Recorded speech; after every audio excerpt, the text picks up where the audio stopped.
पहला सवाल देखते हैं, What are the fundamental elements that constitute a data communication system and how do they collaborate to create a functional network for sharing resources? सवाल ये है कि एक डेटा कम्युनिकेशन सिस्टम को बनाने वाले फंडामेंटल एलिमेंट्स कौन-कौन से होते हैं और ये एलिमेंट्स उन आपस में कोलैबोरेट करके रिसोर्सेज शेयर करने वाला एक फंक्शनल नेटवर्क वो कैसे बनाते हैं? This is the answer. The three basic components of data communications are 1. Transmission devices and interface equipment, 2. Transmission medium, and 3. Transmission processors. These components work together to form a network that allows for the sharing of resources. तो data communications के तीन basic components होते हैं। पहला transmission devices और interface equipment, दूसरा transmission medium और तीसरा ट्रांसमिशन प्रोसेसर्स। ये कंपोनेंट्स एक साथ मिलकर एक नेटवर्क बनाते हैं जिससे रिसोर्सेज शेयर किए जा सकते हैं। रिसोर्सेज शेयर करने के लिए।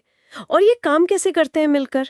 मतलब कोऑर्डिनेशन कैसे होता है इनका? हाँ, देखिए, सिंपल शब्दों में ट्रांसमिशन डिवाइसेस सिग्नल को क्रिएट या स्टार्ट करते हैं, जैसे आपका कंप्यूटर या फोन हो गया। ठीक है। ट्रांसमिशन मीडियम वो रास्ता है, वो पाथ है जिस पर सिग्नल ट्रैवल करता है, जैसे कोई केबल या हवा। हाँ, माध्यम। बिल्कुल। और ट्रांसमिशन प्रोसेसर्स इस सिग्नल को मैनेज और गाइड करते हैं ताकि वो सही डेस्टिनेशन तक पहुंचे। ये तीनों मिलकर ही डेटा कम्युनिकेशन पॉसिबल बनाते हैं। Let us go to next question. When a check is truncated, the physical document must be stored securely.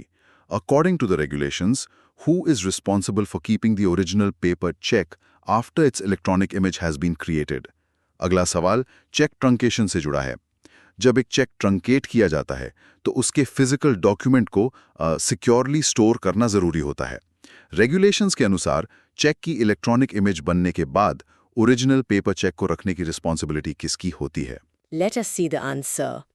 The paper check, after being truncated, must be kept in the custody of the bank or the clearinghouse that performed the truncation.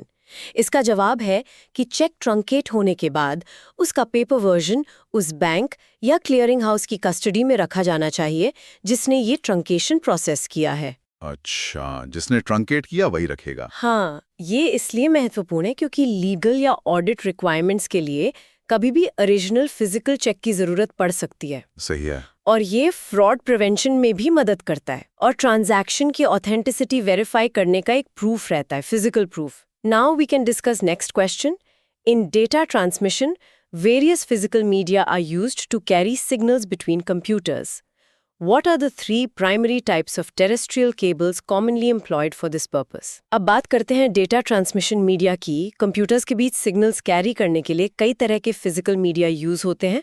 सवाल ये है कि इस purpose के लिए commonly इस्तेमाल होने वाले तीन मेन टाइप्स के टेरेस्ट्रियल केबल्स कौन से हैं? This is the answer. The three most commonly used types of terrestrial cables for data transmission are the twisted pair, coaxial cables and fiber optics. Data transmission के लिए सबसे commonly use होने वाले तीन types के टेरेस्ट्रियल केबल्स हैं। पहला twisted pair, दूसरा कोएक्शियल केबल्स और तीसरा फाइबर ऑप्टिक्स। हाँ, ये नाम तो सुने। ट्विस्टेड पेयर ये कहाँ यूज होता है? ट्विस्टेड पेयर केबल्स अक्सर पुरानी टेलीफोन लाइंस और कुछ लोकल नेटवर्क्स में इस्तेमाल होते हैं। कोएक्शियल केबल्स, जिन्हें हम आम तौर पर केबल टीवी कनेक्शन में देखते हैं, वो इंटरनेट के लिए भी यूज होते हैं। अच्छा, और फाइबर ऑप्टिक्स ये तो सबसे आम से हैं। लाइट सिग्नल्स यूज करते हैं और हाई स्पीड इंटरनेट और लॉन्ग डिस्टेंस डेटा ट्रांसफर के लिए बेस्ट माने जाते हैं आजकल। Let us go to next question. What is the principle behind microwave communication systems? How do they transmit data over distances? And what is a potential next step for the signals once they are received by an antenna? अगला सवाल microwave communication systems के बारे में है।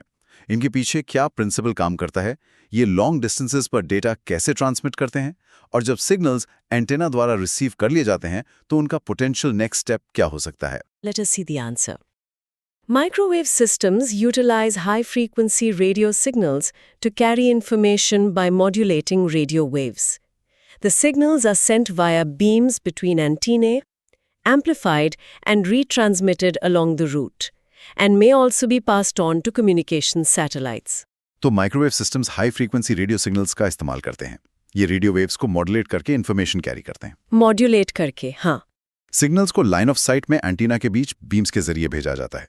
रास्ते में signals को amplify करके रीट्रांसमिट किया जाता है और जरूरत पड़ने पर इन्हें आगे कम्युनिकेशन सैटेलाइट्स तक भी भेजा जा सकता है। सही। ये टेक्नोलॉजी खासकर उन एरियाज में यूजफुल है जहां फिजिकल केबल्स बिछाना मुश्किल या कॉस्टली होता है, जैसे पहाड़ी इलाके या दूरदराज के क्षेत्र। ये लॉन्ग डिस्टेंस कम्युनिकेशन का एक इफेक्टिव तरीका है। Now we can discuss next question. Data communication processors are essential for improving the quality and efficiency of data transmission between two points. What are the three broad categories of these processors? अब data communication processors पर आते हैं। ये processors दो points के बीच data transmission की quality और efficiency improve करने के लिए essential होते हैं। सवाल है कि इन processors की three broad categories कौन-कौन सी हैं? This is the answer. Data communication processors are broadly categorized as message switches, multiplexers, and front-end processors. Data communication processors को broadly 3 categories में बांटा जाता है: message switches, multiplexers और front-end processors. अच्छा, message switches, multiplexers और front-end processors. हाँ, ये processors data flow को smooth बनाते हैं, errors को handle करते हैं और network resources का efficient use ensure करते हैं। Essentially, ये नेटवर्क ट्रैफिक मैनेजर्स की तरह काम करते हैं ताकि डेटा सही तरीके से और बिना रुकावट के ट्रांसमिट हो सके। Let us go to next question. A message switch is a type of data communication processor designed to handle data from multiple sources. What is its primary function in managing the flow of data between terminals and a central CPU? इन्हीं processors में से एक message switch के बारे में अगला सवाल है।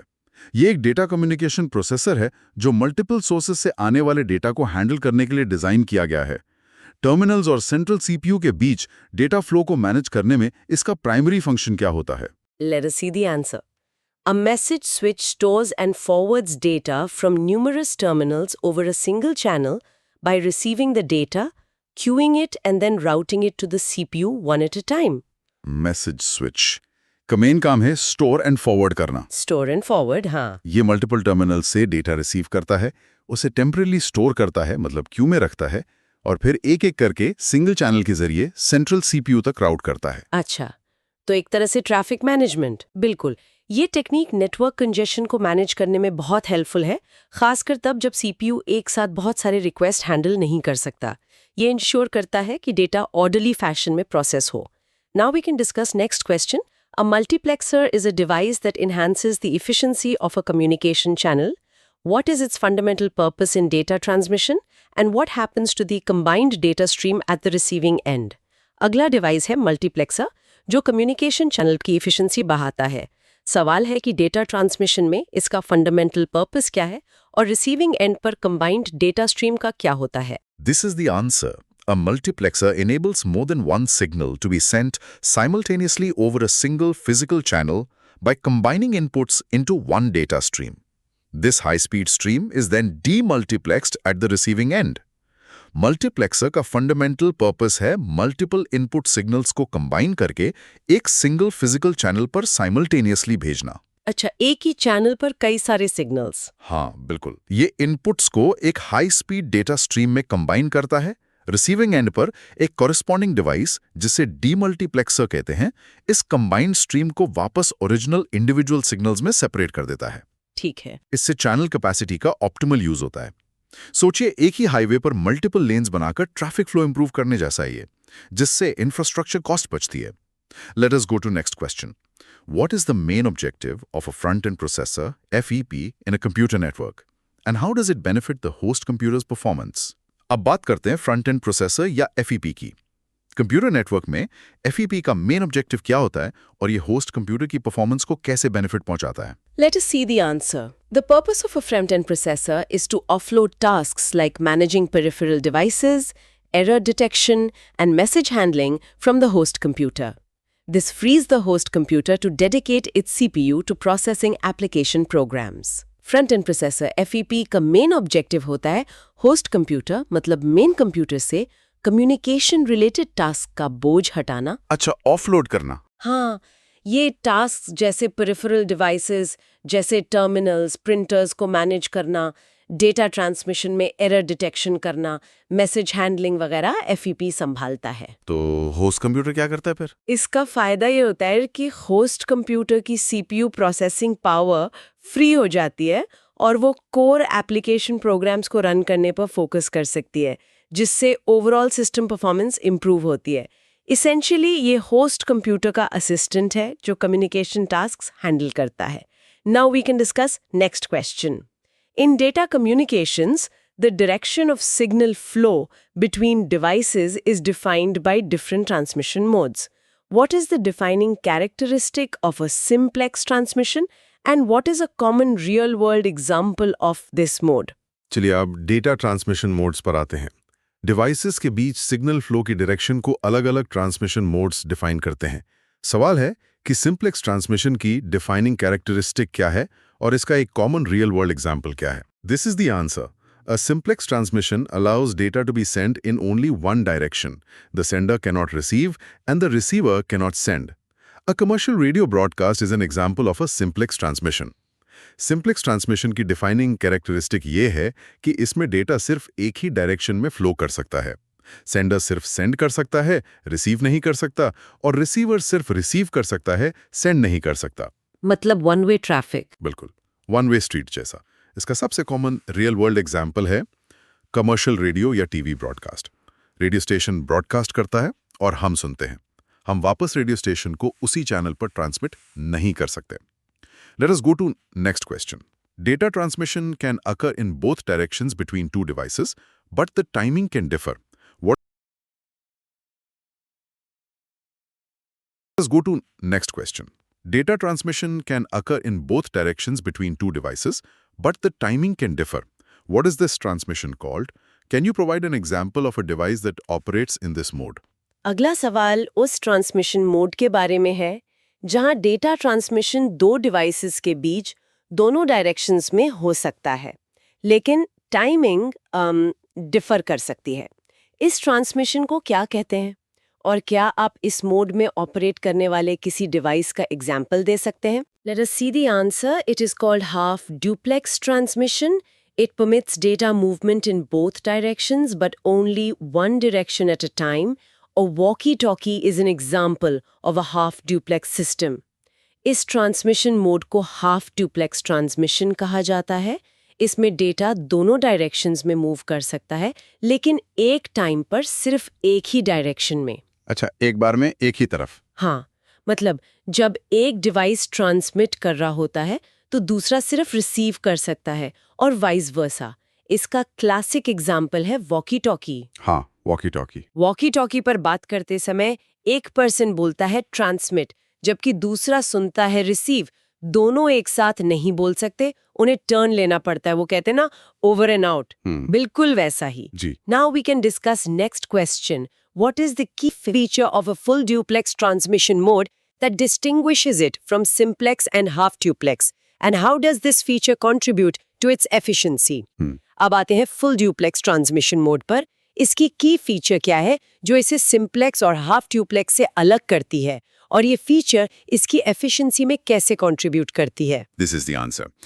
A full duplex or duplex transmission provides simultaneous two-way data flow. It is faster because it eliminates the delay that occurs in half duplex when the direction of transmission is changed. Full duplex, जिसे simply duplex भी कहते हैं, की key feature है simultaneous two-way data flow. मतलब दोनों devices एक ही समय पर data send और receive कर सकते हैं। Simultaneously? हाँ। अच्छा। हाँ, simultaneously. यही से simplex जो one way था और हाफ डुप्लेक्स जो one way at a time था से अलग करता है। ये ज़्यादा एफिशिएंट और फास्टर होता है क्योंकि इसमें हाफ डुप्लेक्स की तरह ट्रांसमिशन डायरेक्शन चेंज करने में लगने वाला डिले नहीं होता। बिल्कुल।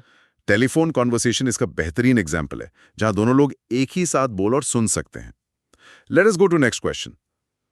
BankNet, operated by MasterCard, is a significant global telecommunications network. When was it established? What is its primary function?